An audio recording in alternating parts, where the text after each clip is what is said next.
হায় আল্লাহ, যুবকটি কবর থেকে লাশ উঠিয়ে জেনা করলো। সরাসরি দেখুন ইসলামিক কাহিনী স্টোরি অফ এ গ্রেভ। বন্ধুরা, আজকের এই ভিডিওটি প্রতিটি মুসলিমদের জন্য খুবই গুরুত্বপূর্ণ। তাই আপনি যদি একজন সত্যিকারের মুসলিম হন তাহলে এই ভিডিওটিতে লাইক দিয়ে চ্যানেলটিকে সাবস্ক্রাইব করুন। ডিয়ার ভিউয়ার্স, এই দুনিয়ার বুকে একটি জীবিত যুবক একটি জীবিত মেয়ের প্রতি আকর্ষিত হবে, এটাই তো স্বাভাবিক সিস্টেম। কিন্তু কি করে একটি মৃত মেয়েকে একটা তাগড়া যুবক কবর থেকে উঠিয়ে এমন কাজ করলো? নাউজুবিল্লাহ। শুনতে অবিশ্বাস্য মনে হলেও এমন একটি ভয়ঙ্কর ঘটনা ঘটে গেছে ভারতের উত্তরপ্রদেশে, যা শুনলে আপনার অন্তরাত্মা কেঁপে উঠবে, আপনার অন্তরে কম্পন শুরু হয়ে যাবে। এক বোন এই ঘটনাটি সবিস্তারে বর্ণনা করেছেন। তিনি বলেন যে স্বয়ং এই ঘটনাটি আমার ভাই ঘটিয়েছে, যা দেখার পর আমার পায়ের নিচ থেকে মাটি সরে গিয়েছিল। আমি এক সেকেন্ডের জন্য ভাবতে পারছিলাম না যে এটি কি আসলে আমার ভাইয়ের কাজ। আমি বিশ্বাসই করতে পারছিলাম না যে এটি আমার ভাইয়ের কাজ ছিল, কিন্তু এটি সত্য ছিল। বন্ধুরা, ওই যুবক কবর থেকে মৃত মেয়েটিকে উঠিয়ে নিয়ে তার সাথে কি এমন কাজ করেছিল আর কেনই বা করেছিল, তা জানলে আপনার আত্মা কেঁপে উঠবে। বন্ধুরা, এই ঘটনাটি খুবই ভয়ঙ্কর হতে চলেছে। তাই ভিডিওটি শুরু করার পূর্বে আসুন মহান আল্লাহ তাআলার নিকট একটু ফরিয়াদ জানাই। হে মহান আল্লাহ তাআলা, আপনি আমাদের সবাইকে ক্ষমা করে দিন, আমিন। মুসলিমরা কমেন্ট বক্সে লিখুন আমিন। কবর মানে সমাধি। ইসলামিক বিধানের নিয়ম মতে মৃত ব্যক্তিকে দাফন করা হয়। ইসলামিক বিধানের নিয়ম মতে মৃত ব্যক্তিকে দাফন করা হয় বা সমাধি করা হয় কবরে। কবর দেওয়ার জায়গাকে কবরস্থান তথা সমাধিস্থল বলা হয়। আমাদের জীবন মাত্রই মরণশীল। যেমন আমাদের মহান আল্লাহ পাক রব্বুল আলামিন পবিত্র কুরআন মাজিদে বলেন, কুল্লু নাফসিন যায়কাতুল মউত। দুনিয়ার জীবন আখিরাতের শস্যক্ষেত্র। ঠিক তেমনি একটি কবর নিয়ে কোনো এক রমজান মাসে একটি ঘটনা ঘটেছিল, যা আপনাদের সাথে শেয়ার করছি। এই ঘটনাটি একটি বোন জানিয়েছেন এইভাবে যে তার ভাষ্য অনুযায়ী আমি আপনাদেরকে ঘটনাটি শোনাচ্ছি। ভারতের উত্তরপ্রদেশে একটি পরিবার বসবাস করত।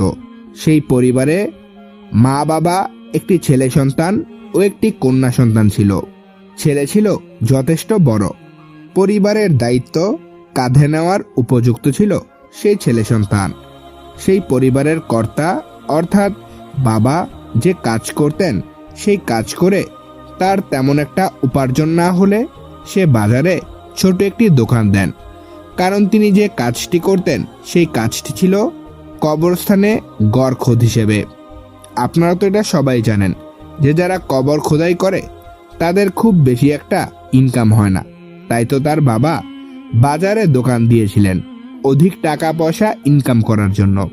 সেই ঘরের বড় ছেলেকে যখনই তার বাবা দোকানে বসাতেন তখনই সে সেখান থেকে পালিয়ে যেত এবং বন্ধু বান্ধবদের সাথে আড্ডা দিতে যেত।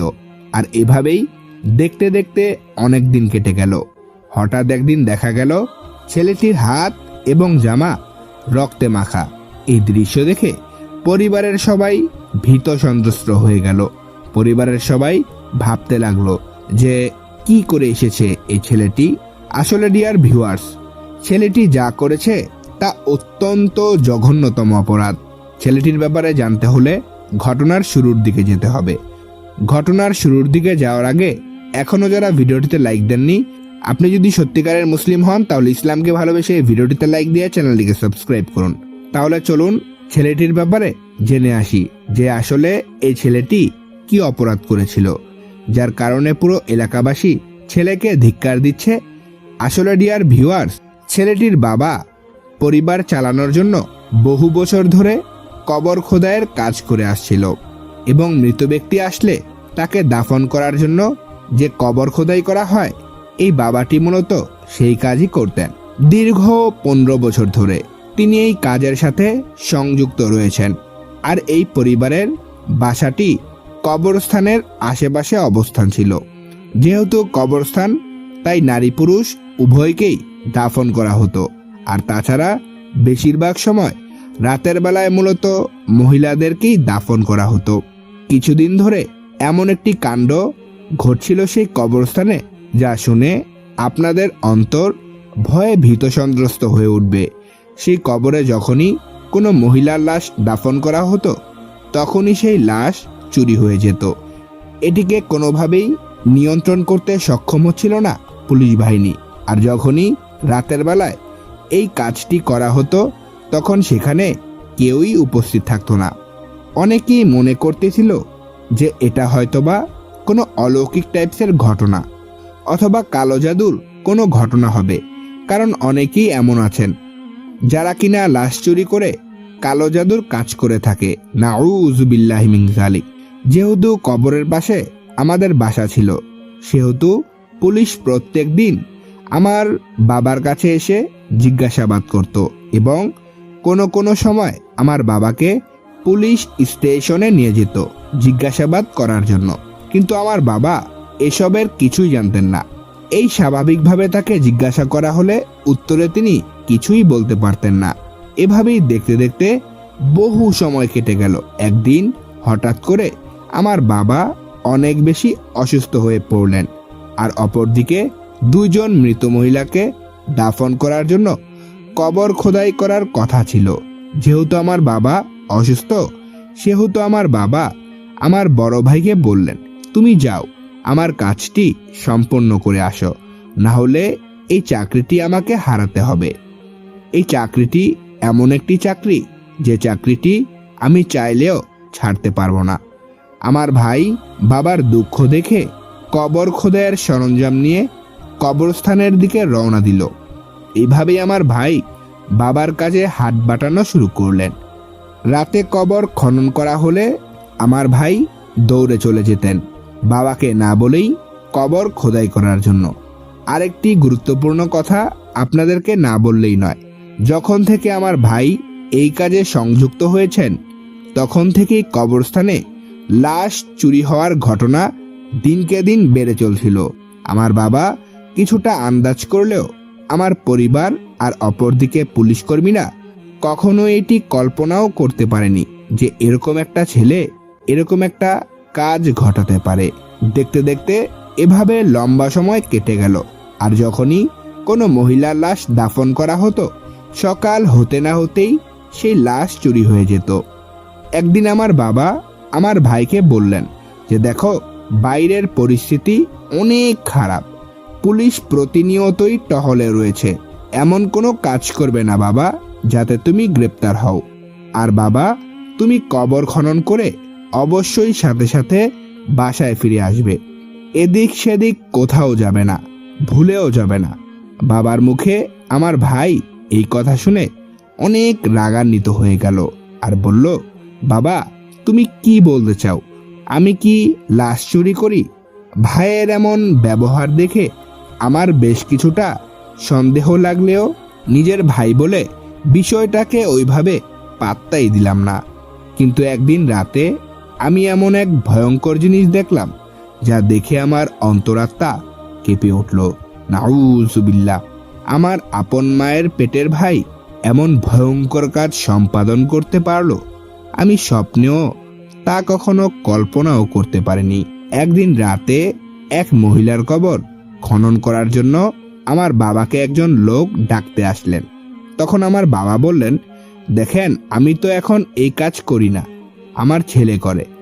কিন্তু সেদিন আমার ভাই বাসায় ছিল না, তাই আমার বাবা কবরস্থানে গিয়ে কবর খনন করে বাসায় ফিরে আসলো। কিন্তু আমার ভাই যখন বিষয়টি জানতে পারলো তখন আমার বাবার সাথে অনেক দুর্ব্যবহার করলো। আমি কবর খনন করতাম, তুমি কেন গেলে বাবা? তখন আমার বাবা বলল, তুই তো ছিলিস না বাসায়, তাই তো আমি গেলাম।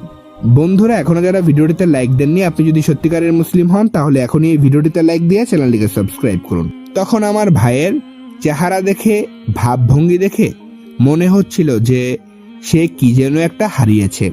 কিন্তু রাত গড়াতে না গড়াতেই আমার ভাই মধ্যরাতে চুপি চুপি বিছানা থেকে উঠে কবরস্থানের দিকে রওনা হলো। আর আমি তার গতিবিধি লক্ষ্য করছিলাম এবং তার পিছু নিয়েছিলাম যে আসলে আমার ভাই আসলে কি করতে যাচ্ছে ভয়ঙ্কর সেই কবরস্থানে। আমি যা দেখতে পেলাম তা দেখে আমার মূলত হুঁশ উড়ে গেল। আমি দেখলাম একসাথে 4 জন ছেলে। আমি গাছের পেছনে লুকিয়েছিলাম আড়ালে। তারপর দেখলাম আমার ভাই সহ 4 জন একটি সুড়ঙ্গ দিয়ে ঢুকে পড়ল।